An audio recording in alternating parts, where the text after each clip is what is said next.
I want to talk to you about something that is rather disturbing, but I think it highlights perfectly the contradictions and hypocrisies. And we're just gonna go ahead and get right into it. 200 attempts at a federal anti-lynching bill. And here we are, 403 years later, and we still don't have a federal anti-lynching bill. Now, we got an anti-Asian hate bill. We got an anti-transgender bill. We got an anti-LGBTQ bill. We got an anti-immigrant bill, anti-Mexican bill, anti-Afghanistan, anti-Native American. Every culture in America has gotten a bill to protect them from culture-specific harm. Let me caveat this. The reason why I claim that Umar is a liar and speaks in half-truths, because the things that he talk about, he cannot half know the knowledge. You have to if you're an intelligent person, wrap your mind around that. As smart as this brother is and the subjects that he bring up, you cannot know just half the knowledge. And I am not on the level of Umar Johnson. So wrap your mind around that when I'm about to say what I'm about to say right now. I think it perfectly highlights the contradictions and hypocrisies. And if you show me that Umar said this, then okay, he said it, but I never seen this. I never seen him connect these dots and make these parallels that are obvious. Now, he claims that every group has laws to protect them, or every nationality. You know, Asian. He goes down the list, right? And says that black people still don't have 400 years. We still don't got a ban or a law against lynching. But he doesn't say why. I think it perfectly highlights the contradictions and hypocrisies. Why don't you say why? Why don't you talk about the laws, the black laws, the black codes that were set in place? Why don't you talk about the Constitution never changing? State laws, because states govern their own laws too. A lot of these states have laws that still have certain type of codes and laws against us as actual considered black people. Or you never say, Umar, indigenous people. Now let's get to that. The Asians have a culture-specific federal protection against violence in their community. The Mexicans have it. European Jews have it. Lastly, he addressed, if y'all noticed when he went down the list of all the protected people, the last group of people he mentioned before he mentioned black people, or he said he referred to us as African. The Native Americans just got one.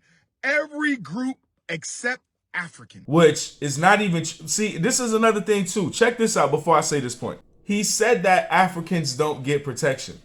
But he knows that every group outside of America that is a black American gets this protection because he named them. So you could be Nigerian, it's the same reason why the Africans can go in our neighborhoods and treat us different, snub their noses, and use our corner stores and all that. They run that. Those people are African. They're from Africa.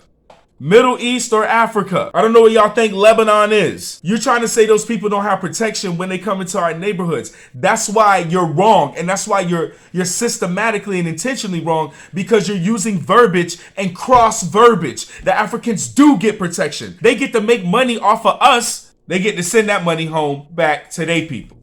Right? I think it perfectly highlights the contradictions and hypocrisies. So you miss me with your verbiage because you trying to be slick. That's how I know you smart and who you work for. Because you addressing us as Africans, but you saying people don't have certain rights, but they Africans do. No, it's the indigenous black man.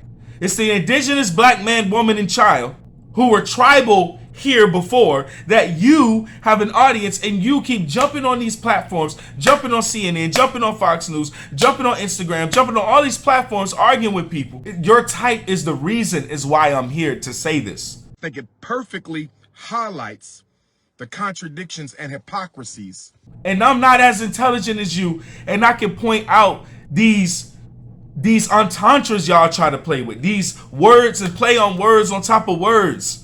We smarter than you Masonic ass niggas.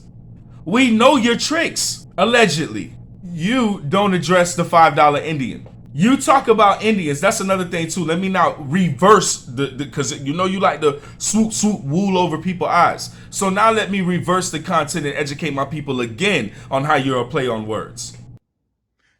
The Native Americans just got one. Every group except Africa. So when you address the Native Americans and you're saying they have protection, you're treating them as a separate group, which again, like my first video, I'm saying you're separating our indigenous claim to our land. By nature of what you're saying that someone with pale skin, long straight hair with no kink in it is indigenous to a land.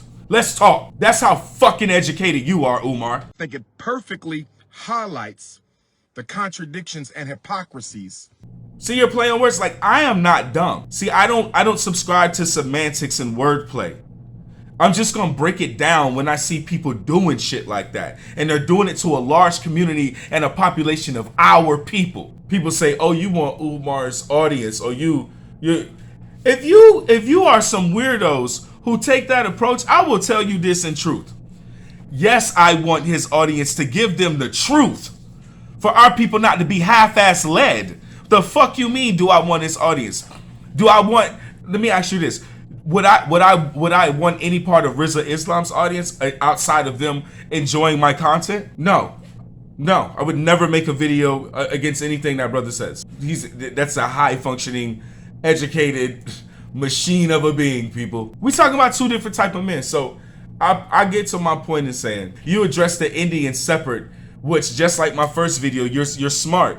This Pan-Africanism, piece of Pan-African. It takes a special person, man, to deceive their people. I think it perfectly highlights the contradictions and hypocrisies. It takes a special person to be as intelligent as you are. Know the information that you putting out. Know that there's contrasting information. And it's like, that's why I tell y'all, these people are a niche. These people find a pocket of people that agree with them. That y'all know African tradition. Everything is verbal, linguistic, everything is passed down. There's no passed down history in Africa of stolen people. Or they would know, they would talk about it. Just like they write down and talk about everything else that's happened in Africa. So guys like this are charlatans. They know what they're doing. They know what they're saying with their half-truths. Lastly, he bring up the Emmett Till thing, right? As you've heard me say on the Breakfast Club. As you've heard me say on the Breakfast Club. As you've heard me say on the Breakfast Club. There's been 200 attempts. 200 attempts to get a federal anti-lynching bill in America's history. 200 attempts at a federal anti-lynching bill. And here we are, 403 years later, and we still don't have a federal anti-lynching bill. The Emmett Till thing, or the George Floyd, or so many other countless people that have been untimely murdered. Brother, the reason why those things are continuing to happen is because people like you. They said back in the 70s and 60s, when these movements, and you gotta understand, it just wasn't the Black Panthers. It was the Nation of Islam. It was the individuals who broke off from the Nation of Islam, like Khalid Muhammad, like Clarence the 13th X, and like Malcolm X.